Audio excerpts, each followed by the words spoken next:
Hi everybody and welcome to Heel Heat. My name is George Coles and on this episode we're doing It Came From The Network.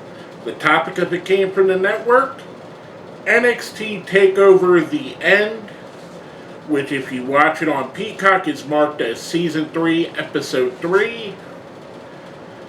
And if you haven't watched It Came From The Network before, this is where we review the good, the bad, the weird, the wacky, the sometimes great, sometimes terrible stuff you can find formerly on the WWE Network, now on Peacock.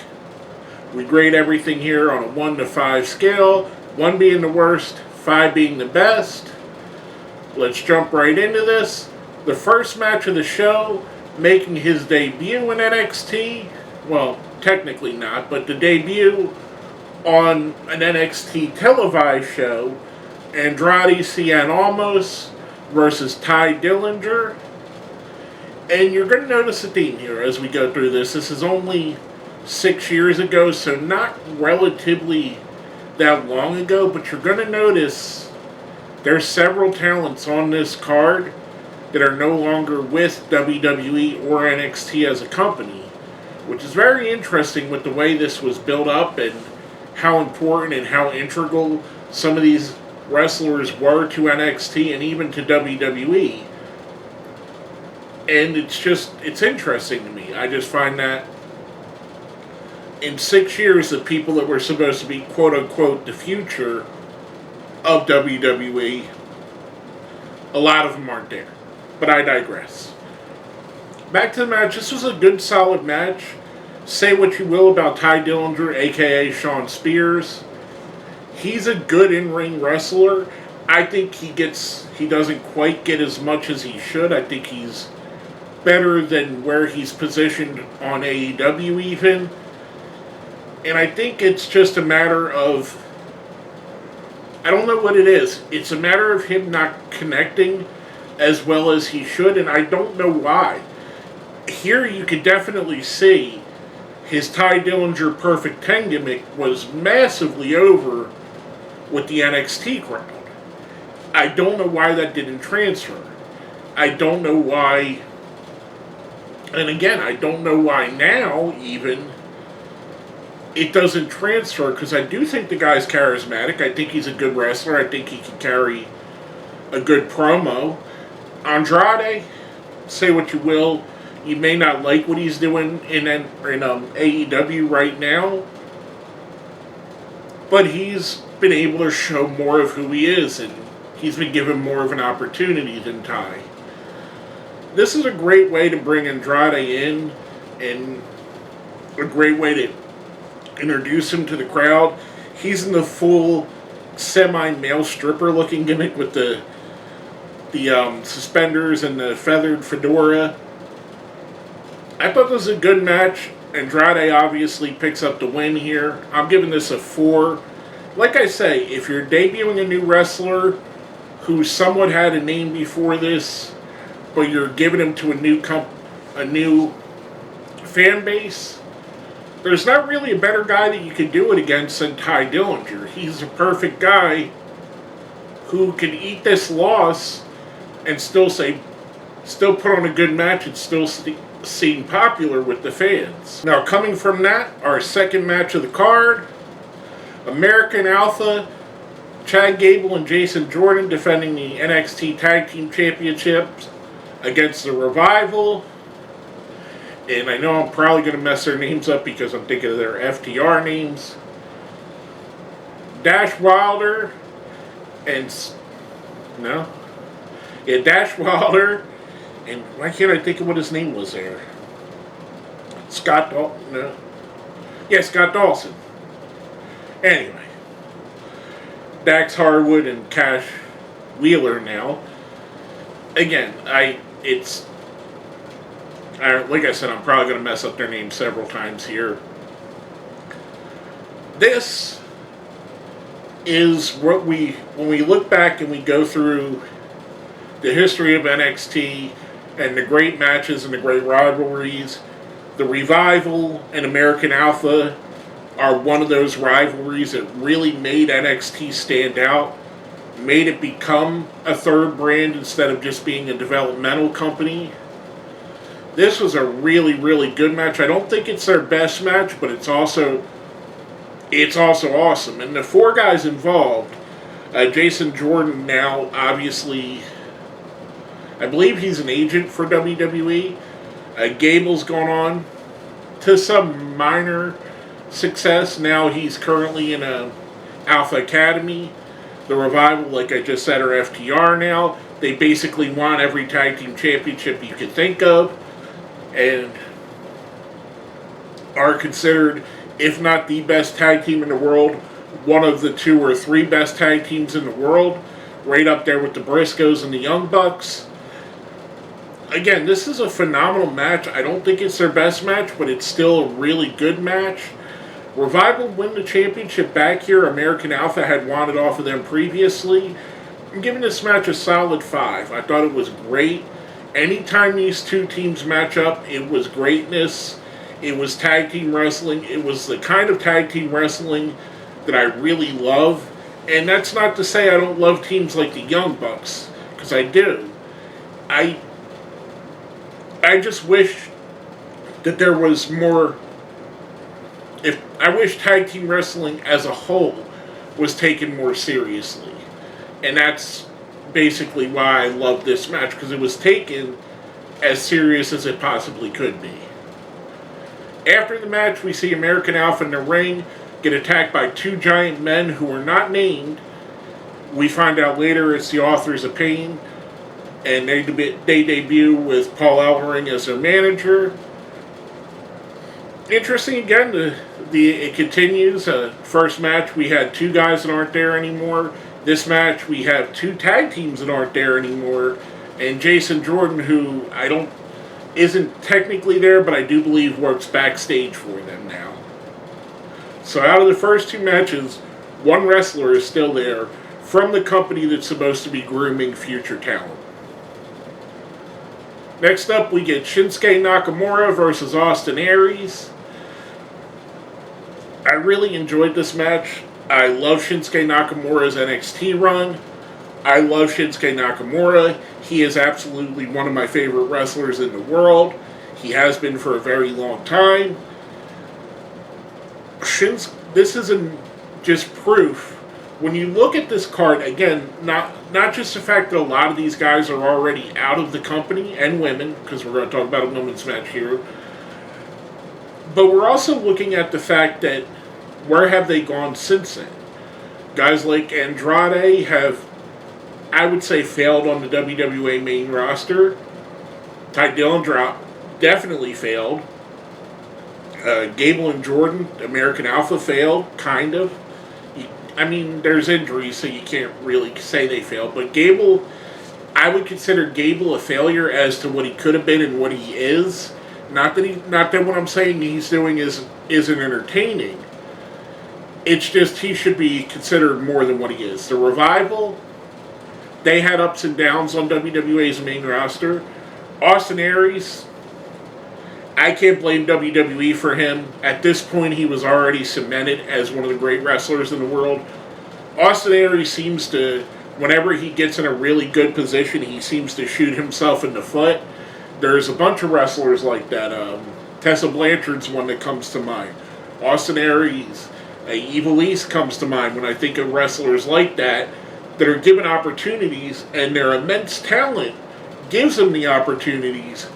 However, something in themselves, destroys those opportunities. So, can't blame WWE for that, but I can definitely blame them for not capitalizing on Shinsuke Nakamura. Shinsuke Nakamura is, to me, a no-brain talent.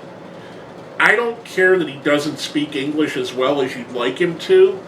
He connects with the crowd in a way that very few wrestlers in the history of wrestling can.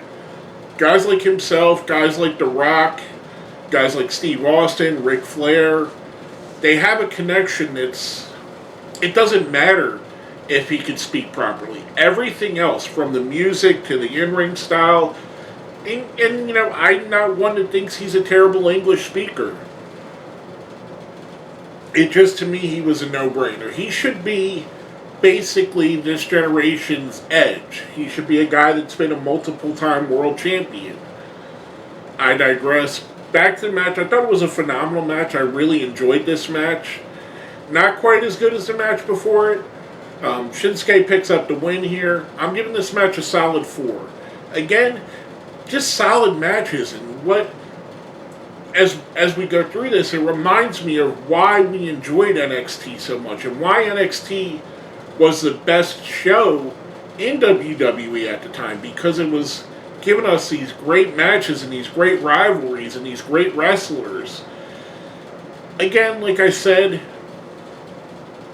the failure to capitalize on some of these people, and it'll be a continuing theme, trust me, is kind of really a shame in my opinion.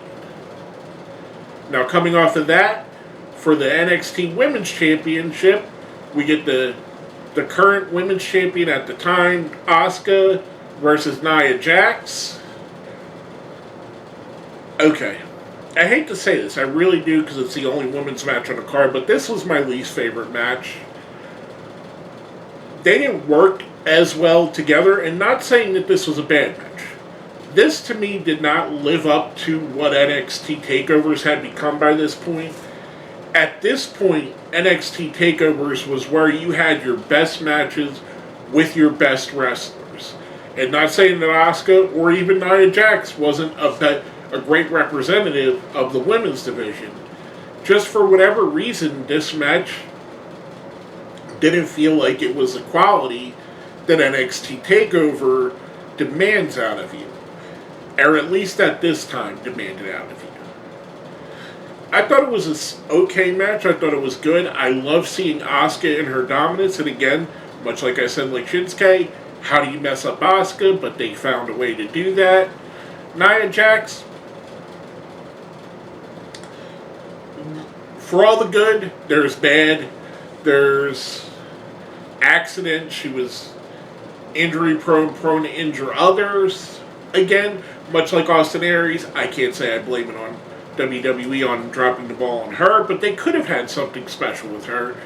I don't think she's as bad as a lot of people do, but I do think there's reasons, and there's reasons why she didn't quite get as good or as big as she could have been.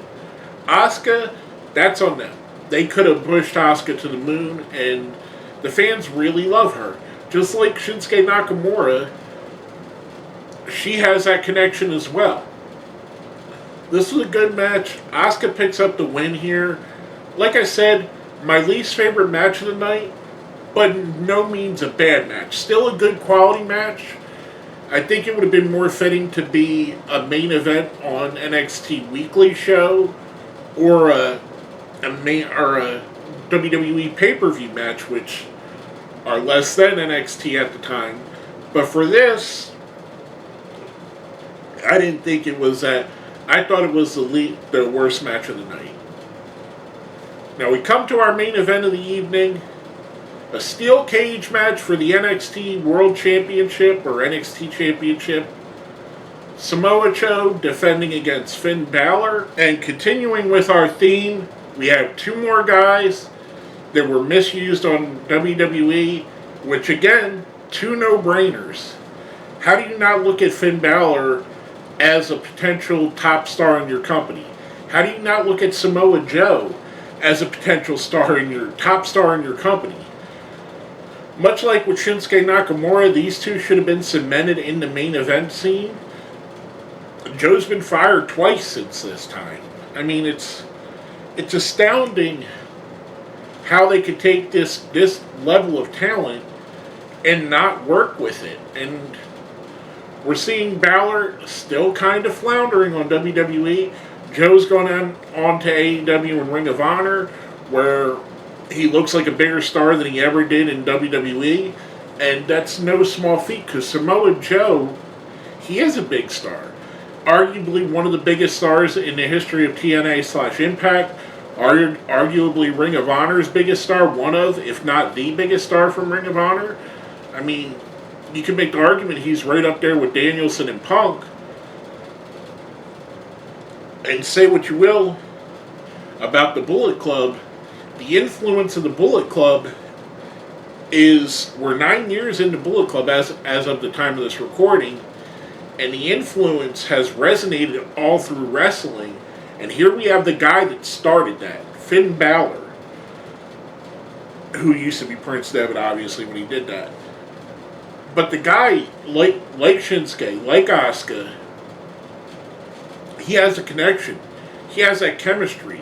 He has a demon character, which you'd think they would look at and make millions and billions of dollars. I mean, we should be seeing Finn Balor versus Roman Reigns as the main event of WrestleMania. We should be seeing Finn Balor versus Brock Lesnar as the main event of WrestleMania. And same thing with Samoa Joe.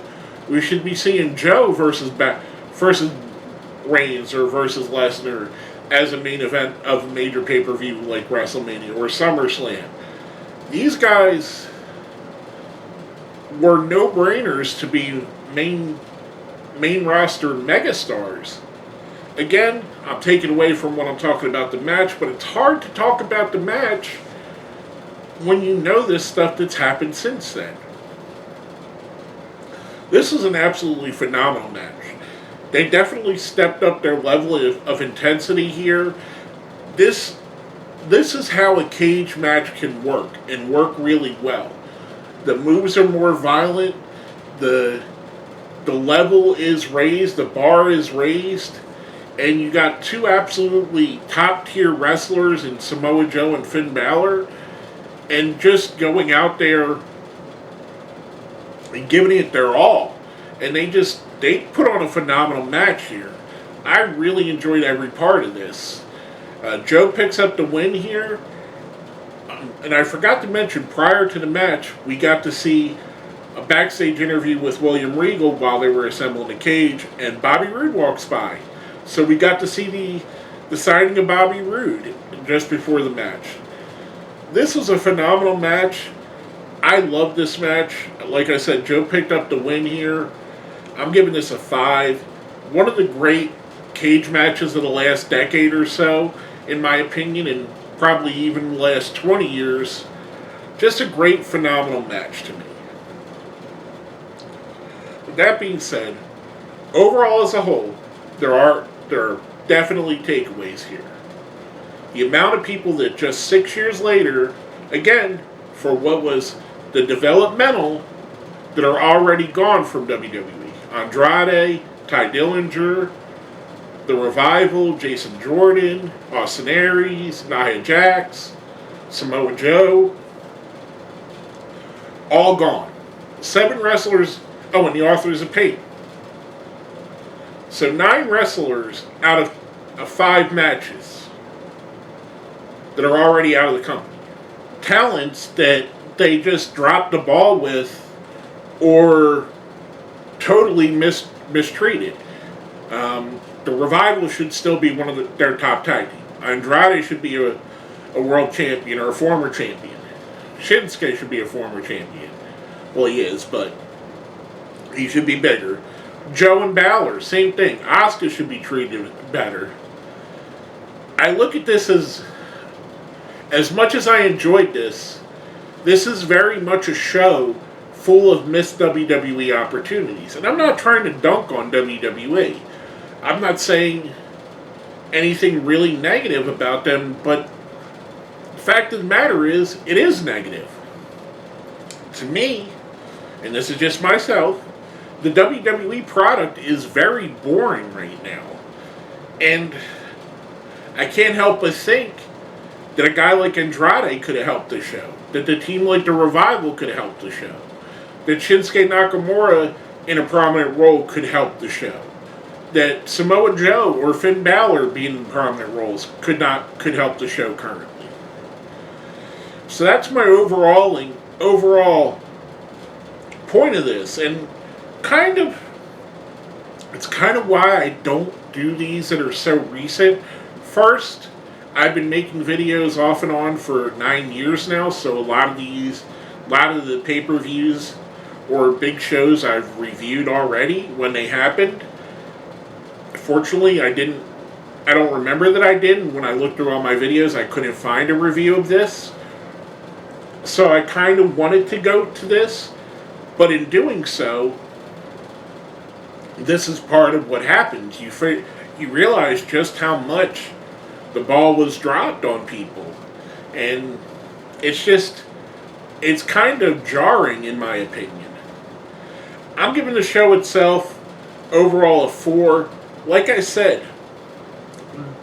with a show this good and how synonymous takeovers had become with great wrestling, it's hard to see where WWE didn't keep this ball rolling and keep these talents as being parts of their future. That's my opinion on it. Make sure you smash the like button, comment, share, subscribe if you haven't subscribed already. And if you made it all the way to the end, because it kept getting stuck in my goddamn head, they kept playing the clip of Jim Morrison saying "the end." So if you made it all the way this far, put "the end" in the comments down there for me to let me know you made it to the end. With all that being said, my name is George Coles, and this is another episode of It Came From the Network.